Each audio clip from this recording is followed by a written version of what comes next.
Welcome to our ज्ञान grow channel. ज्ञान grow एक एजुकेशनल चैनल है जिसमें केमिस्ट्री और बायोलॉजी से संबंधित सभी प्रकार के वीडियोस बनाने का प्रयास किया जा रहा है। हमारी एक वेबसाइट है ज्ञानपर्ट्स.com जिस पर भी आप विजिट कर सकते हैं। आज इस वीडियो के माध्यम से हम अध्ययन करेंगे अंतःस्रावी तंत्र, रासायनिक समन्वय और एकीकरण।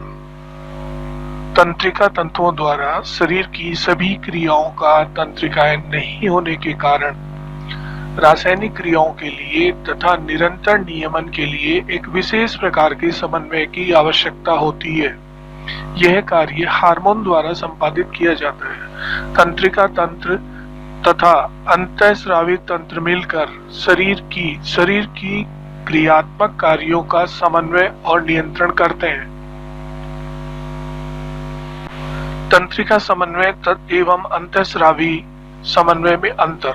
तंत्रिका समन्वय तंत्रिका तंतुओं से विद्युत आवेश द्वारा सूचनाएं स्थानांतरित होती है। ये तीव्र प्रकार का स्थानांतरण है। सूचना का प्रसारण सटीक स्थान पर होता है। प्रतिक्रिया शीघ्र तथा बहुत यथार्थ और कम समय के लिए होती है। अब अंतःस्रावी समन्वय, रुधिर और लिम्फ से रासायनिक पदार्थ द्वारा सूचना स्थानांतरित होती है।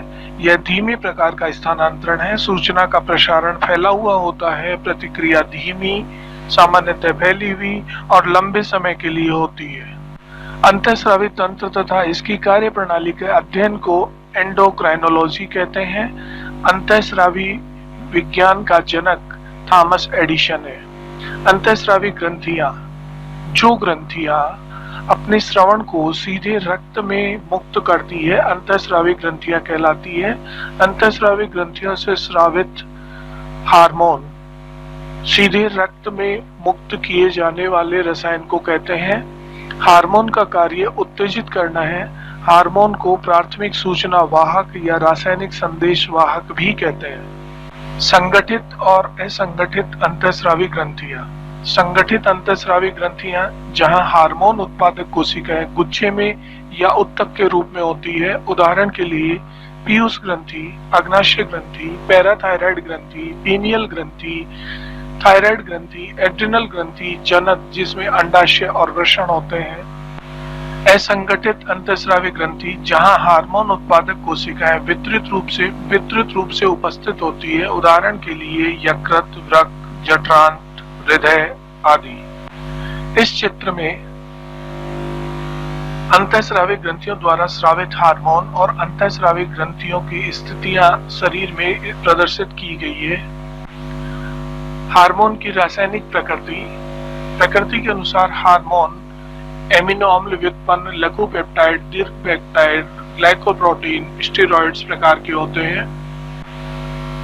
एमिनो अम्ल व्युत्पन्न में थायरोक्सिन, लघु पेप्टाइड में वेसोप्रेसिन, ऑक्सीटोसिन, MSH, दीर्घ पेप्टाइड में parathyroid hormone ACTH, thyrocalcitonin, insulin, glycoprotein में TSH, FSH, LH, स्टेरॉइड्स में टेस्टोस्टेरोन, एस्ट्रोजन, प्रोजेस्टेरोन, मिनरलोकॉर्टिकॉइड्स, ग्लूकाकॉर्टिकॉइड्स आदि होते हैं।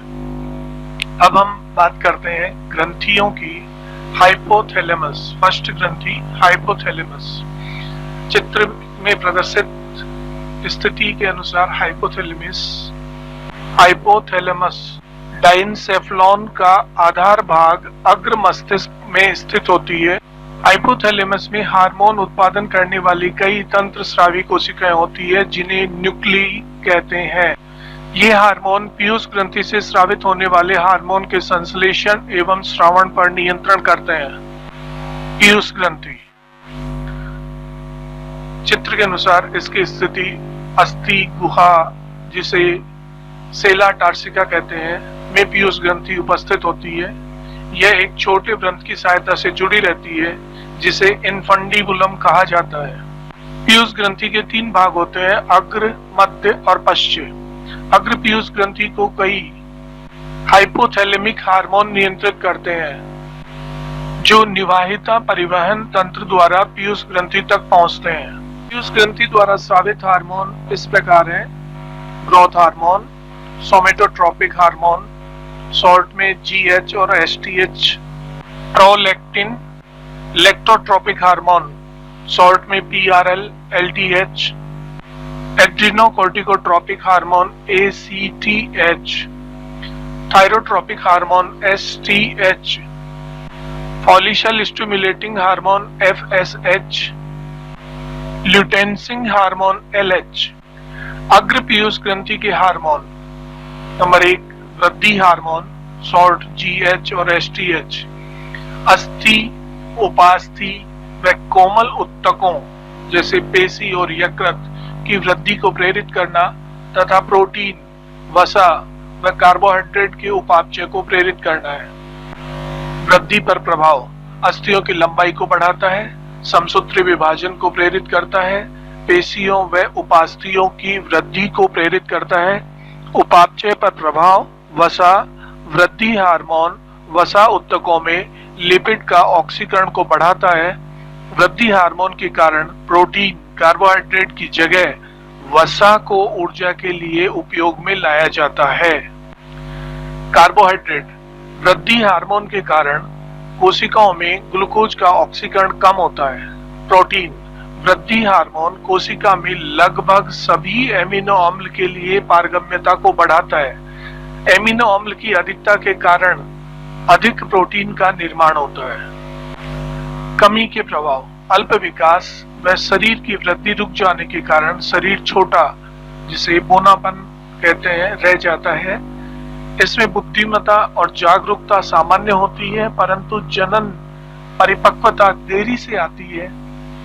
पीयूष ग्रंथि के कारण बोनेपन को एटेलियोसिस कहते हैं। सेकंड हार्मोन PRL, LTH स्तन ग्रंथियों की वृद्धि व उनमें दुग्ध निर्माण का नियमन करता है। प्रसव के पश्चात दुग्ध स्रावण के लिए उत्तरदायी है, इसलिए इसे मातृत्व हार्मोन भी कहते हैं। ACTH एड्रिनल कॉर्टेक्स से स्टेरॉइड्स हार्मोन का संश्लेषण व स्रावण को नियंत्रित करना है। TSH थायराइड ग्रंथि से थायरोक्सिन हार्मोन के संश्लेषण और स्रावण को प्रेरित करना है। FSH नर में FSH तथा एंड्रोजन दोनों शुक्राणु जनन व शुक्र जनन नलिकाओं के सामान्य कार्यों का नियमन करते हैं। मादा में FSH अंडाशय पुट्टिकाओं की वृद्धि और विकास को प्रेरित करता है। नर में LH वृषण से एंड्रोजन संश्लेषण व स्रावण को प्रेरित करता है। मादा में LH पूर्ण परिपक्व पुट्टिका, जिसे ग्राफियन पुट्टिका भी कहते हैं, से अंडोत्सर्ग तथा कॉर्पस ल्यूटियम के रखरखाव का नियमन करता है।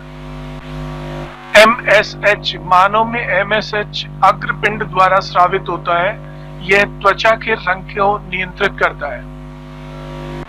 पश्च पीयूष ग्रंथि के हार्मोन: ऑक्सीटोसिन, पिक्टोसिन, बर्थ हार्मोन शिशु जन्म के दौरान गर्भाशय संकुचन को प्रेरित करता है। स्तन ग्रंथियों से दुग्ध निष्कासन को प्रेरित करता है।